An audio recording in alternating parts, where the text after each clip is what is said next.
اب جب ہندی میں ہم آ جاتے ہیں تو اس کو حسین رضی اللہ تعالیٰ عنہ کر دیا جاتا ہے۔ علیہ السلام اور رضی اللہ تعالیٰ عنہ کے بیچ کا جو فرق ہے وہ یہ ہے کہ علیہ السلام کچھ ہمارے جو ملا ہوتے ہیں وہ علیہ السلام صرف نبیوں کے ساتھ لگاتے ہیں، اور رضی اللہ تعالیٰ عنہ انہوں نے صحابہ کے لیے اسپیسیفک کیا ہوا ہے، لیکن یہ تو صرف ایک ٹرمز ہیں۔ آپ رحمۃ اللہ علیہ، آپ رضی اللہ تعالیٰ عنہ چاہے صحابی کے ساتھ لگائیں غیر صحابی کے ساتھ لگائیں، یہ صرف دعائیں ہیں جو ہم ان کے نام لینے کے بعد کرتے ہیں، لیکن ملا جو ہے وہ اتنا زیادہ اس کتابوں کے اندر گھس گیا ہے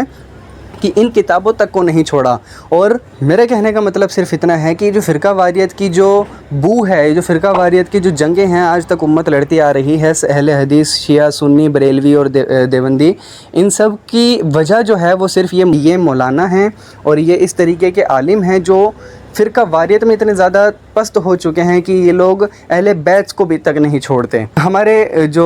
بہت اچھے اسکالر ہیں ڈاکٹر اسرار احمد صاحب، وہ ایک حدیث کوٹ کیا کرتے تھے کہ لا رہبانیت فی الاسلام، اسلام کے اندر تو کوئی رہبانیت ہے ہی نہیں، مولوی پروفیشن جو اسلام کے اندر تھا ہی نہیں۔ ہر کسی کو اس قابل ہونا چاہیے کہ وہ اپنے بچے کا نکاح خود پڑھائے، ہر کسی کو اس قابل ہونا چاہیے تھا کہ وہ اپنے باپ کا جنازہ خود پڑھے،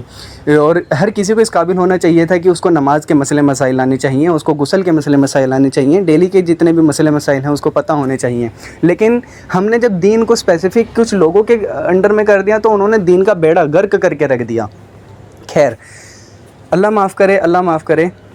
آگے جو اس کا سب بڑا جو سب سے برا کام اس کا آتا ہے وہ یہ آتا ہے کہ مدینہ منورہ کے اوپر حملہ کرنا۔ جی ہاں، جب حضرت حسین علیہ السلام کو قتل کر دیا گیا، ان کے گھر والوں کو مظلومانہ قتل کر دیا گیا، تو مدینہ کے صحاباؤں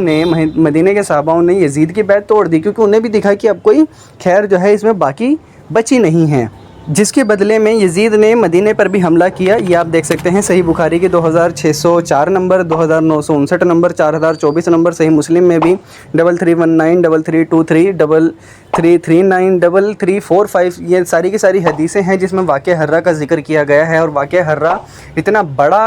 جو ہے واقعہ تھا، یہ مدینہ کے اوپر، مسجد نبوی کے اوپر یزید نے اپنی فوج کو جو ہے 3 دن کے لیے کھلی چھوٹ دے دی۔ یہ تاریخیں پڑھیں آپ، تاریخ طبری پڑھیں، اور کیا کہتے ہیں الگ الگ طریقے کی جتنی بھی اور جتنی اوتھینٹک جو تاریخیں ہیں یعنی کہ ہسٹری کی کتابیں ہیں اسلام کے اوپر، وہ پڑھیں تو آپ کو پتہ لگے گا کہ واقعہ حرہ جو یزید نے مدینہ کے اوپر حملہ کیا تھا اس میں کیا نہیں ہوا۔ 3 دن تک یزید نے اپنی فوج کو کھلی چھوٹ دے دی کہ جو کرنا ہے کرو۔ اس کے اندر ہزاروں صحابہ قتل ہوئے ہیں، ہزاروں عورتیں 3 دن کے بعد جب وہ فوج نکلی ہے تو ہزاریں عورتیں اس کی وجہ سے حاملہ ہو گئیں، اور مدینہ کے اندر، مسجد نبوی کے اندر اس پلید انسان کی فوج نے گھوڑے باندھے اور 3 دنوں تک نماز نہیں ہوئی۔ کیا نہیں ہوا، آپ جب تاریخ پڑھتے ہیں تو آپ کو پتہ لگتا ہے، لیکن یہ تاریخ سے ہٹ کر کے بھی حدیثوں میں بھی موجود ہے۔ جی ہاں، تاریخ کو اوتھینٹیکیٹ کرتی ہیں یہ حدیثیں جو میں آپ کے سامنے پیش کر رہا ہوں۔ تیسرا جو سب سے بڑا برا کام اس کا تھا وہ یہ تھا کہ مکہ پر حملہ اور خانہ کعبہ کو آگ لگانا۔ جی ہاں، اسی حملے کے اندر اس نے حضرت عبداللہ بن زبیر جو تھے، انہوں نے بھی اس کی یزید کی بیعت توڑنے کے بعد مکہ کے اندر اپنی خلافت قائم کر لی تھی، اور خلافت قائم کرنے کے بعد انہوں نے لگ بھگ 9 سال تک اپنی خلافت کو چلایا بھی۔ اور اس نے سب سے پہلا جو حملہ کیا تھا وہ یزید کے وقت میں ہوا تھا۔ یزید اس وقت زندہ تھا، اور اس وقت جو ہے حضرت عبداللہ بن زبیر کو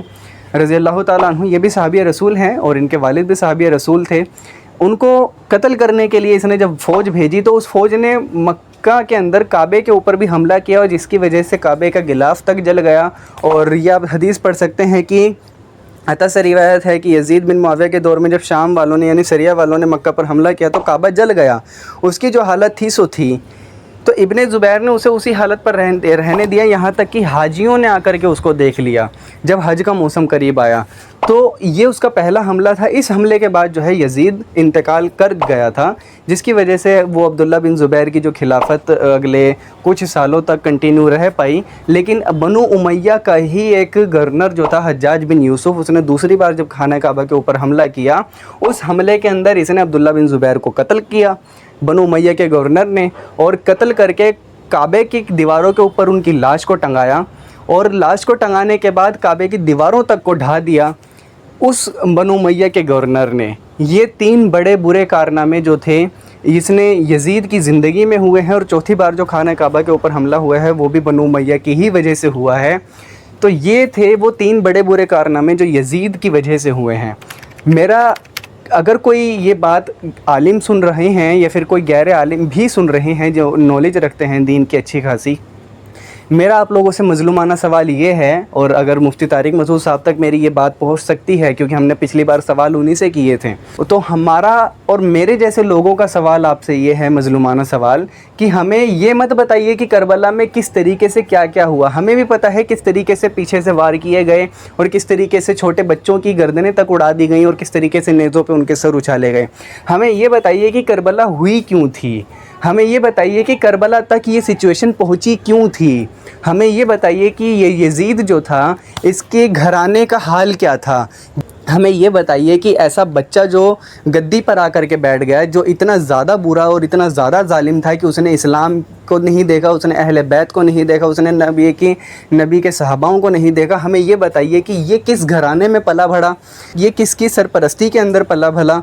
ہمیں یہ بتائیے کہ اس کے والد محترم کے حال کیسے تھے، ہمیں یہ بتائیے کہ اس کے دادا محترم کے حال کیسے تھے۔ ہمارے یہ مظلومانہ سوال ہیں، ہم اپنی قوم کو نہیں نکال سکتے جب تک ہم ان چیزوں کو ڈیپلی نہیں سمجھیں گے، اور ڈیپلی سمجھ کر کے اس سے سلیوشن اینڈ کے اوپر نہیں ہم لوگ نکلیں گے۔ کربلا ہو گئی، کربلا ہو گئی، کربلا تو ہو چکی تھی، ہمیں یہ بتائیے کہ کربلا ہوئی کیوں، ہمیں وجہ جاننی ہے۔ آنے والی امت کو وجہ میں پیش کر سکا ہوں، وہ حق بات آپ کے دل میں گھر کر سکے، اور جو بھی میرے منہ سے جذباتوں میں یا پھر کسی عالم کے لیے یا پھر وہ جو مولانا نے کتابوں کے اندر جو جھول مارے ہیں، جو ڈنڈیاں ماری ہیں، ان کے لیے جو غلط الفاظ اگر میرے منہ سے غلط الفاظ ناحق اگر نکلے ہیں تو اللہ تعالیٰ اسے معاف کرے، لیکن اگر حق کے نکلے ہیں نا، کیونکہ ایسی کافی ساری حدیثیں ہیں جن کے اندر جھول مارا ہے اور حدیثوں کے ترجمے تم لوگوں نے بدل دیے، ایسے ایسے عالموں نے ترجمے بدلے ہیں، اور ایسے ایسی ڈنڈیاں تم لوگوں نے اسلام کے اوپر ماری ہے، اسلام کو تم نے لوگوں نے بدنام کیا ہے، کھایا ہے، لوٹا ہے تم لوگوں نے اسلام کو، عزتیں تم لوگوں نے اسلام کے نام پہ کری ہیں، لیکن تم لوگوں نے فرقہ واریت کے اندر امت کو بانٹ دیا ہے۔ غیر مسلم جب کوئی مارتا ہے نا کسی کو، تو وہ یہ نہیں کہتا ہے میں نے شیعہ مارا ہے، سنی مارا ہے، بریلوی مارا ہے، دیوبندی مارا ہے، وہ یہ کہتا ہے کہ میں نے ایک مسلمان کو مارا ہے۔ 40,000 سے زیادہ مسلمان فلسطین کے اندر شہید ہو چکے ہیں، وہ یہ نہیں کہتے اسرائیل والے یا پھر امریکہ والے کہ ہم نے ایک سنی کو یا پھر اہل حدیث کو یا پھر شیعہ کو مارا ہے، ہم وہ یہ کہتے ہیں کہ ہم نے 40,000 مسلمانوں کو قتل کیا ہے، اور ہم اس کے جو ہیں قتل کرنے پر حق پر ہیں، وہ مسلمان کا نام لیتے ہیں، اور تم لوگوں نے ہمیں فرقہ واریت کے اندر بانٹ دیا، امت کو تم لوگ کھا گئے ہو،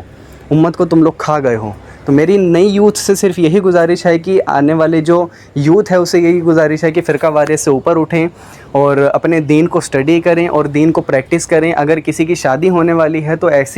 ایسا پارٹنر اپنے لیے چوز کریں، چاہے وہ لڑکا ہے چاہے لڑکی ہے، جو دین پر چلنے کے لیے آپ کو آسانی دے، کیونکہ یہ دنیا ہے، آنکھ بند ہوگی، صبح کھلے گی کہ نہیں کھلے گی ہمیں نہیں معلوم۔ آپ کی آخرت اگر سدھر گئی تو سب کچھ سدھر گیا۔ وما علینا الا البلاغ المبین۔ السلام علیکم ورحمۃ اللہ۔